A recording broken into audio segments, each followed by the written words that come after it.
380년의 세월을 한자리에서 버텨온 나무가 있습니다. 천연기념물 제498호, 바로 평창 웅교리의 밤나무인데요.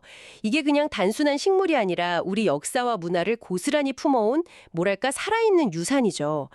그런데 청취자님, 이 귀한 나무가 지금 보이지 않는 위협에 처해 있다면, 그리고 그 위협이 너무나도 닮은 두 개의 얼굴을 하고 있다면 우리는 무엇부터 해야 할까요? 바로 그게 오늘 우리가 풀어야 할 핵심 과제입니다.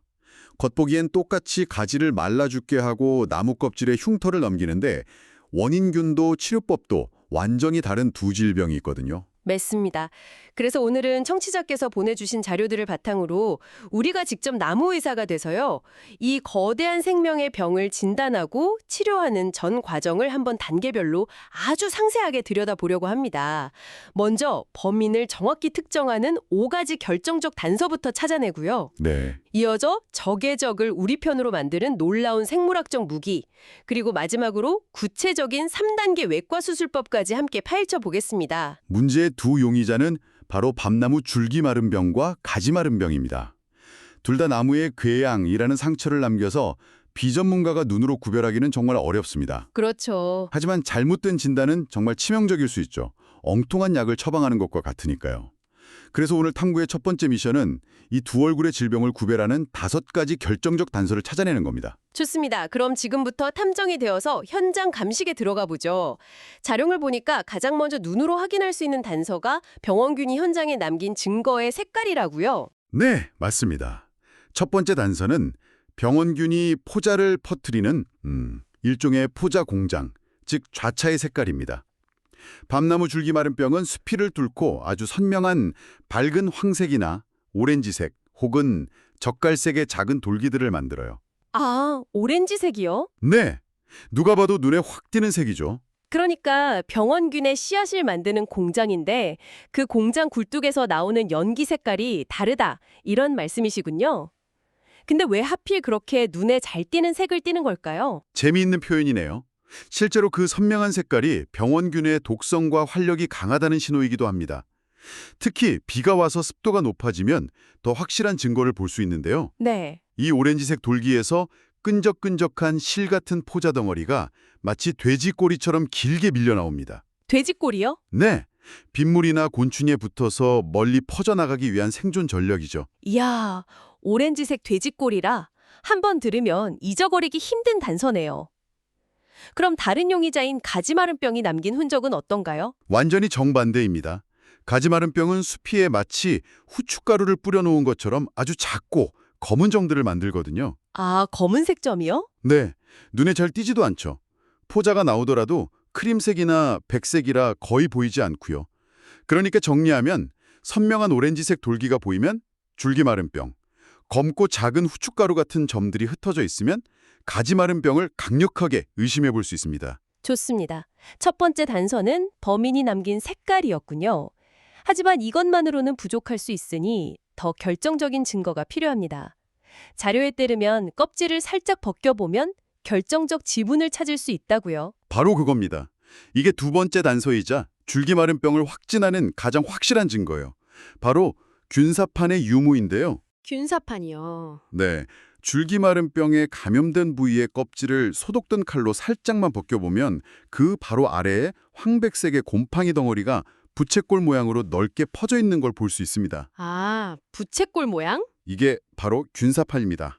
병원균이 나무의 형성층을 파괴하면서 부채처럼 퍼져나간 흔적이죠. 잠깐만요. 그럼 껍질을 살짝 벗겨보는 것만으로 거의 100% 진단이 가능하다는 말씀이세요?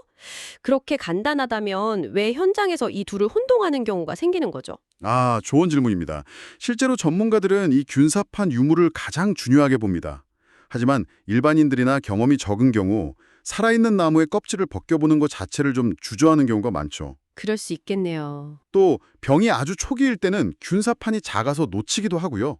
하지만 일단 발견됐다면 그건 뭐 빼도 박도 못하는 줄기마른병의 지문이라고 할 수 있습니다. 그렇군요. 가지마른병에서는 이런 부채꼴 지문이 전혀 발견되지 않는 거고요. 네, 전혀 없습니다. 가지마른병에 걸린 부위의 껍질을 벗겨보면 목질부가 갈색으로 변색되긴 하지만 줄기마른병처럼 뚜렷한 형태를 가진 균사판은 나타나지 않아요. 그래서 이 차이 하나만으로도 두 질병을 거의 완벽하게 구분할 수 있습니다. 알겠습니다. 단서가 점점 쌓이는군요. 첫 번째는 색깔, 두 번째는 껍질 아래 숨겨진 지문. 이제 수사망을 더 좁히기 위해 이번에는 상처의 모양, 즉 범행 수법 자체를 들여다볼까요? 겉으로 드러난 공격 방식도 다르다고요? 네, 바로 그렇죠. 세 번째 단서는 궤양의 형태와 수피의 질감입니다. 병원균이 나무를 공격하는 스타일 자체가 달라서 남는 상처 모양도 완전히 달라요. 줄기 마른 병은 공격 속도가 매우 빠르고 파괴적이라 감염된 부위의 조직이 죽으면서 안으로 움푹 커지는 함몰형 궤양을 만듭니다. 아, 안으로 꺼지는군요. 네, 동시에 수피가 급격히 건조해지면서 세로로 길게 쫙쫙 찢어지는 현상이 나타나죠. 움푹 꺼지고 세로로 찢어진다. 마치 강하고 빠른 공격에 속수무책으로 당한 느낌이네요. 그럼 가지마른 병은 어떤 스타일인가요? 가지마른 병은 좀 더 지능적이고 은밀하게 공격합니다. 나무가 건강할 땐 잠복해 있다가 스트레스를 받으면 활동을 시작하거든요. 아, 기회를 노리는군요. 그렇죠. 그래서 궤양도 움푹 꺼지기보다는 표면이 사마귀처럼 울퉁불퉁해지거나 여러 개의 물집이 잡힌 것처럼 거칠어집니다. 검은 돌기들이 표면을 덮으면서요. 흥미롭네요. 이제 네 번째 단서로 넘어가 보죠. 나무의 반응, 일종의 피해자의 증언에서도 차이가 드러난다고 들었습니다. 나무가 필사적으로 남기는 신호가 있다고요. 맞습니다. 나무의 마지막 외침이라고도 할 수 있죠. 바로 세 가지, 즉 맹아의 발생 양상입니다.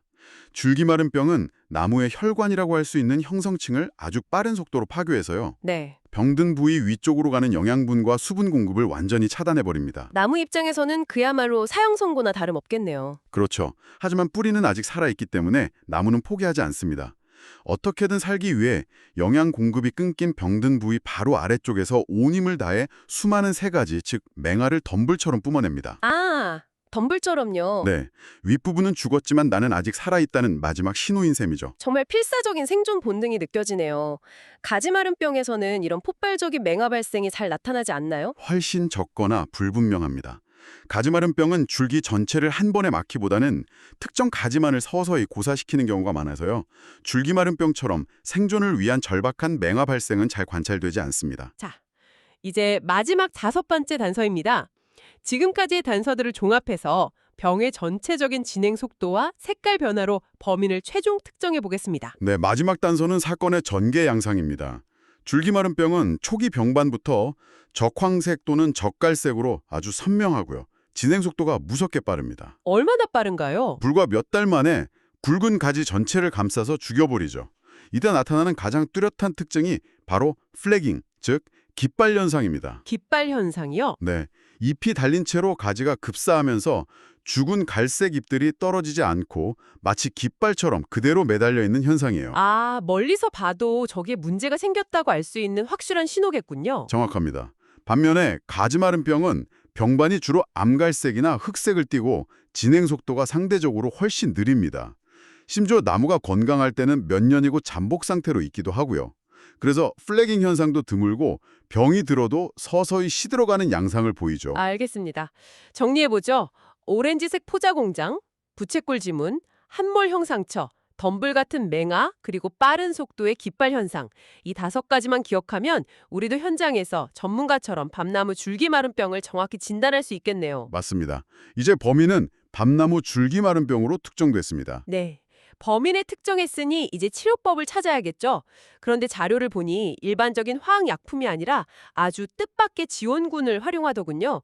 마치 적의 적을 우리 편으로 만드는 첩보정화 같은 이야기였습니다. 정말 영화 같은 이야기죠. 바로 저병원성 하이퍼비룰런스라는 개념입니다.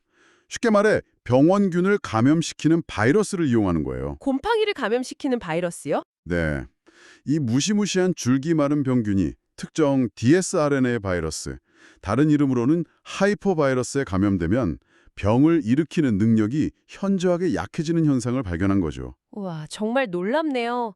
이 바이러스가 우리 편이 되어서 정확히 어떤 역할을 하는 건가요? 크게 세 가지 역할을 합니다.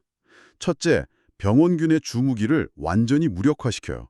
줄기마름병균이 나무 껍질을 뚫고 들어갈 때 사용하는 핵심 분해 효소가 라카아제인데요. 라카아제요? 네, 바이러스가 이 효소의 생산을 중단시켜버립니다. 총알 없는 총을 든 세민이 공격을 못하는 거죠. 무장해제를 시켜버리는군요. 두 번째 역할은 뭔가요? 둘째, 신분을 노출시킵니다. 앞서 말했듯 원래 강력한 병원균은 특유의 오렌지색 색소를 만드는데요. 네, 그렇죠. 바이러스가 이 색소 생성을 억제해서 감염된 균은 새하얗게 변합니다.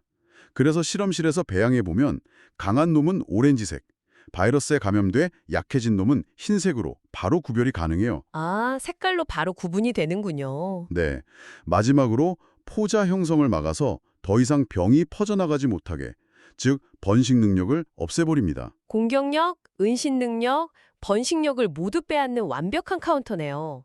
그럼 이 착한 바이러스에 감염된 약한 균을 나무에 주입해서 병을 치료할 수도 있겠군요. 바로 그겁니다.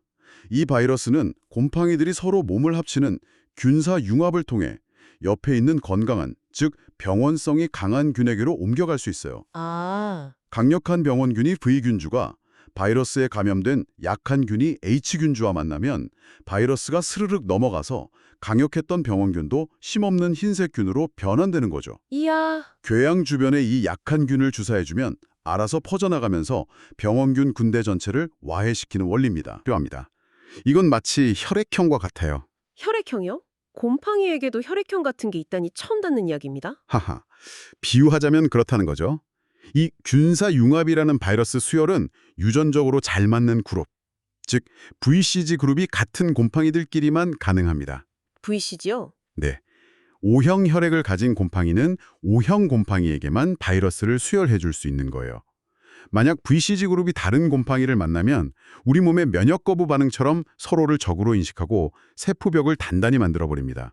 그럼 바이러스가 건너갈 틈이 아예 사라지죠. 아, 따라서 실제 치료에 적용하려면 먼저 그 지역 밤나무에 퍼져 있는 줄기마름병균의 유전자형, 즉 VCG 타입을 분석하고 그에 딱 맞는 혈액형의 저병원성 균주를 써야만 효과를 볼 수 있습니다. 아, 범인의 유전자 정보까지 알아야 하는 첨단 과학 수사였군요. 자, 이렇게 이론을 알았으니 이제 실제 행동으로 옮겨볼 시간입니다. 감염된 궤양이 발견됐을 때 우리가 직접 할 수 있는 구체적인 치료법은 뭘까요? 자료를 보니 마치 사람을 살리는 외과 수술 과정과 똑같더군요. 맞습니다. 총 3단계로 이루어진 나무외과 수술이라고 생각하시면 됩니다. 1단계는 병든 부위를 물리적으로 도려내는 외과적 제거 수술입니다. 좋습니다. 이제 수술에 들어갑니다. 가장 먼저 무엇을 해야 하죠? 여기서 가장 중요한 핵심은요. 눈에 보이는 병든 부위보다 사방으로 약 1.5cm에서 2.5cm 더 넓게 제거 범위를 잡는 겁니다. 생각보다 꽤 넓게 도려내네요. 왜 그렇게까지 해야 하는 거죠? 그게 균사가 우리 눈에 보이지 않는 건강한 조직까지 이미 뿌리를 내리고 있기 때문이에요. 감염 경계선만 딱 맞춰서 도려내면 남아있던 균사 때문에 100% 재발합니다. 암 수술을 할 때 주변 조직까지 넓게 절제하는 것과 같은 원리죠. 그렇군요. 소독된 칼이나 끌로 감염된 껍질과 변색된 목질부를 완전히 깨끗하게 긁어내야 합니다. 수술 부위의 모양도 중요하다고 들었습니다. 네, 아주 중요합니다. 상처 모양은 물이 고이지 않고 잘 흘러내리면서 새살, 즉 캘러스가 양쪽에서 잘 돋아나 상처를 덮을 수 있도록 위아래가 뾰족한 타원형으로 만들어주는 것이 가장 좋습니다. 그리고 수술 내내 70% 알코올 등으로 도구를 계속 소독하면서 작업해야 2차 감염을 막을 수 있고요.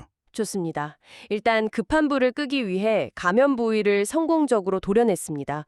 하지만 눈에 보이지 않는 잔불이 남아있을 것 같은데 이걸 확실히 잡는 2단계가 바로 약 바르기군요. 네, 살균 도포제 처리 단계입니다. 수술 직후 상처 부위가 마르기 전에 즉시 약을 발라야 효과가 극대화됩니다. 추천되는 약제는 티오파네이트 메틸 성분의 도포제인데요. 시중에서는 톡신페스트 같은 상품명으로 쉽게 구할 수 있죠. 이 약은 어떤 원리로 작용하나요? 그냥 상처를 덮는 연고와는 다른 것 같은데요? 훨씬 복합적인 역할을 합니다. 이 약은 곰팡이의 세포 분열 자체를 막아서 균의 성장을 원천적으로 멈추게 하고요. 아예 성장을 못하게. 네.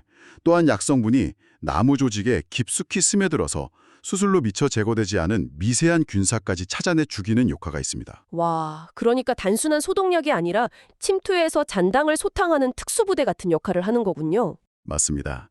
그뿐만 아니라 나무의 새살, 즉 캘러스 형성을 촉진하고요. 끈적한 제형이 방수막 역할을 해서 다른 부패균이나 해충이 침입하는 것까지 막아줍니다. 이야, 그야말로 일석삼조네요. 네, 필수적인 단계라고 할 수 있죠. 수술과 약물 치료, 여기까지는 우리가 아는 일반적인 치료법과 비슷한데요. 그런데 자료에 정말 흥미로운 마지막 3단계가 있었습니다. 이건 현대의학이라기보다는 자연의 지혜를 빌리는 방법 같았어요. 바로 토양습호법, 우리말로 쉽게 풀면 진흙찜질입니다. 진흙찜질이요? 네, 이건 정말 놀라우면서도 강력한 자연의 원리를 이용한 치료법인데요. 줄기마른 병균은 공기 중에서는 아주 강력한 병원균이지만 이상하게도 토양 속 다른 미생물과의 경쟁에는 매우 취약합니다. 흙 속에서는 힘을 못 쓴다는 거군요. 마치 특정 환경에서만 힘이 약해지는 슈퍼히어로의 약점처럼요. 정확한 비유입니다. 그래서 수술하고 약까지 바른 상처 부위를 깨끗한 흙으로 두껍게 덮어주면 흙 속에 있는 수많은 박테리아나 트리코드마 같은 유익한 곰팡이들이 연합군처럼 줄기마른 병균을 공격해서 완전히 사멸시키는 겁니다. 우와. 일종의 미생물 전쟁을 인위적으로 유도해서 우리에게 유리한 쪽으로 이끄는 거죠. 와, 진흙찜질이 구체적으로 어떻게 진행되는지 궁금한데요. 그냥 흙을 갖다 붙이면 되는 건가요? 방법은 아주 간단합니다. 주변에 오염되지 않은 깨끗한 흙을 물과 섞어 진흙 반죽을 만들고요.